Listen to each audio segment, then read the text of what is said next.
Hello everybody, my name is Farmer Phil, and as you can see I am baling straw, and I'm baling straw in the 6480 and the 578Y pickup baler. And flying along now, I know there must be 60 acres of straw on the ground. I'm trying to get the all baled up today. The second baler is also on the go, and we're literally, the combine, you can just about make it out up there at the top corner. He's just leaving here, moving on to the last field, about 20 acres. Now when that's done, that's it, that's all the barley done. All we have left to cut then is the beans, and it'll be another week or more before they're ready to cut.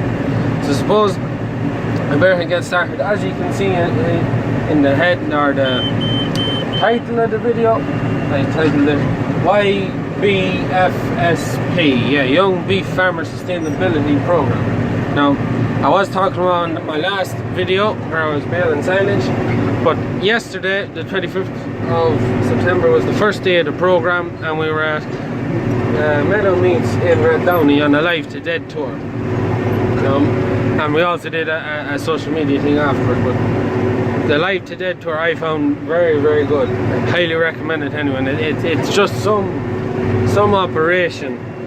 The processing of the cattle at the Rat Downey plant or factory, they were killing 400 cattle a day, and it was 45 minutes from the kill box to the chill rooms, and it was just some operation. I'd never been in one before.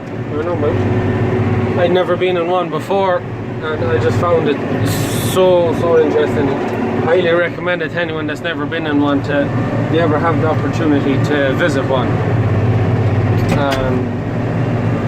Yeah, and when we got there anyways, we were given an introduction. I missed that. I got a puncture on my way down, and I ended up being a bit late, but we went to the lairage, and they had picked out 5 different types of cattle for us to grade based on what we thought to be an EUROP and fat score and weight and that, and 5 cattle: big Charlie bullock, Charlie heifer, limousine bullock, and 2 big Frisian bullocks. One was over age. Yeah, one was, I think there was one over age and one now. One was well done. The other one wasn't very was poor, I'll put it like that. So anyways, when we had that done,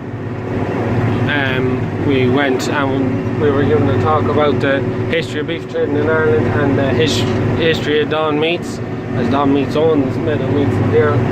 One of the partners running the program is Dawn Meats and Macra na Firma, and your man from the factory was telling us what sort of cattle they want and what their markets were, and he was telling us that they manufacture all the beef burgers for McDonald's in Waterford. Yeah, I'm not sure it was Waterford. In a plant in Waterford, they manufacture all the burgers, and they produce 100% of the burgers that's eaten in McDonald's in the north and south of Ireland, 30% of what's eaten in the UK, and 10% what's eaten in France. All comes from Irish beef in this plant.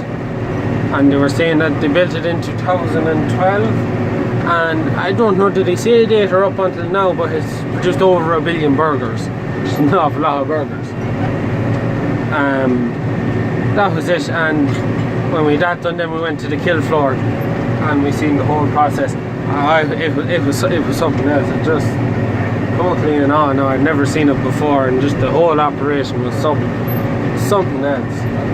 And when we had that done, they brought us into one of the chill rooms where the 5 cattle we were looking at previously, they had them butchered up and hanging, and they just went through them to see whether we were right or wrong and how we got on judging them and that. And they were telling us what they thought had animals, and they were telling us that the Charlie bullock, I'm not sure he was over age.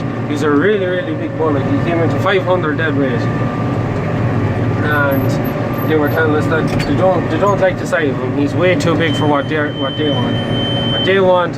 And he showed us he wants beef or steaks that fit on the little plastic tray, 2 steaks, big enough that when you put them side by side, that there's very little black space, and small enough that they don't overlap. And he was showing us the likes of strip line steak that would have come off the likes of the big Charlie Bullock, and showed us how big it was. And like, if you got that in a restaurant, well, you'd have a great feed. But they, as he was saying, they're not able to sell it, and it's of no use. He had the vacuum pack packages there, and showed us the tray with the 2 steaks overlapping. He says they can't sell that. And he also showed us the likes of the one that was off the Frisian, a narrow steak, not overtaking it, not over fat either, a nice cut. Now he says they'd all taste the same, but he showed us it in the packet, and as he was saying, too much black around the edges. You could see too much of the tray with the two slices of steak beside each other.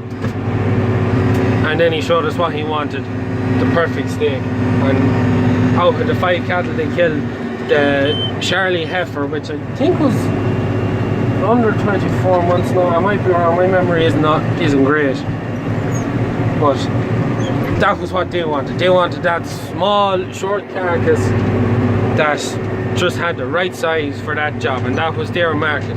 They didn't like seeing big cattle, and they didn't like seeing E grades either. He says that it's an inconvenience seeing big cattle. They don't have a market for it. All their market is for the supplying the supermarkets with the steaks to fit on the tray. And one of the other things he was telling us, he was showing us the carcass and telling us that 50% of the carcass ends up in the mincer. The whole front half of the animal, the loin, the brisket, all that, all ends up in the mincer. They only sell the steaks off the carcasses. And he was telling us the difference then with the strip line steaks. He had out how much a kilo they were getting from the one that is the spec they want was €18 a kilo. The one that was too small off the likes of the Frisian went to a Chinese shop or one of them fast food restaurants for €11 a kilo, and big steak will be going to restaurants, high-end restaurants, hotels and that, for €15 a kilo. And that's what he was telling us about that. And when we had that done, then we had the dinner, and then we did a social media training, just doing interviews, sort of mock interviews, and what to do and not do in interviews, and that sort of crack, and how to communicate with the other farmers about the program to try and share the knowledge we're gaining. And this is part of what I'm doing, is sharing what I've gained. I probably missed out on some of the points I got, or I learned while I was there. It's quite possible, as I said, my memory isn't all 100%. Sure. However, yeah, that was really it. The social media was just about how to communicate with you, to show you what we were learning, and if it was of any use to other farmers, that to be able to act on it. And I suppose as well, one of the things at the very end, we did a focus group just to sort of recap on what we had learned from the day and that. And one of the things that stood out to me, like when we were there and your man was telling us what his market was and all of that crack, and how he didn't want big beef and he wanted heifers and bullocks within, I think the bullocks was 340 to 380 and the heifers 320 to 360, I think, something around that, as in weights, for what he wants to sell. As one of the other lads said, that's them, that's Don Meats, that's what they can sell. You go to Keypack or Liffey Meats or any of the others, they have different markets, they want different sort of cattle. It's not all the same. So that was something now I took away, because it was, you know yourself, what I'm trying to explain here is I'm not very good at it. I suppose that's really it, all I can talk about that. Now, if it's a case that anyone that's listening to this doesn't want me to hear talking about this, please let me know. I won't do it again if more people say they don't want to hear it than they do. If you do want to hear more, please, as I said again, let me know, so that I know I'm doing something good for a change, or well, I'm doing something worthwhile. Yeah, that was it. The next day is the 7th of October, and we're going to Chaggish Bear Farm. So it's one farm in Limerick and one farm in Kerry. So I'm looking forward to that and seeing what's the operation down there. I presume they're both suckler farms. As from what I can gather from the people I talked to within the course, everyone seems to be a suckler farmer. There's not a lot of diversification after. There's people small time right now. I may be wrong, I haven't talked to anyone. For all I know, there could be others there that are doing more. There's 15 of us in the group, and as I said, I haven't been talking to everyone.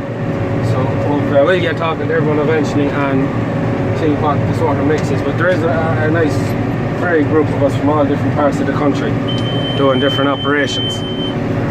My seat keeps falling down, however. I suppose that's really, I don't think I've anything else to talk about. I am sort of over my dose now, and we were cutting on Sunday, so that's why I didn't get to make the top 10 tractor brands in Europe video, and hopefully now I'll get that done maybe tomorrow. Tomorrow's to be a wet day, and hopefully this will all be done. There won't be too much going on a wet day. I might be able to take the evening off and get that video done and get it up. I was also asked by a subscriber, I think he's from Norway, to do a video on how to work the 6290 or 6270. So my plan is, I'm going to, hopefully I'll put the 3 variations we have side by side. With the 6270, the bog standard one, the 01, and I'm going to get the 6290 XL and the 6270 with the front links and PTO, put them side by side and go through the different tractors and how to operate them. That is what I will be doing at some stage. I know the 6290 XL is broke down at the moment. Spring come off the dampener and stuck in the ring gear, and she won't start. So the tractor has to be split, put a new dampener. It's not something that has to be done before I can do that, but I can go through the operations of the tractor without having to start or any of that. I don't know, I'd like to put them all side by side, but we'll just have to wait and see how I get on. But that's really, I don't think I've anything else to talk about. Please like and subscribe to my channel. If you have any suggestions on what you'd like to see me do or any of that sort of crack, please let me know down below in the comments, or you can message me through Snapchat or Instagram, whichever.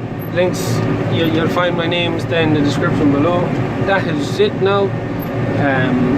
Yeah, that's it from me. Good luck.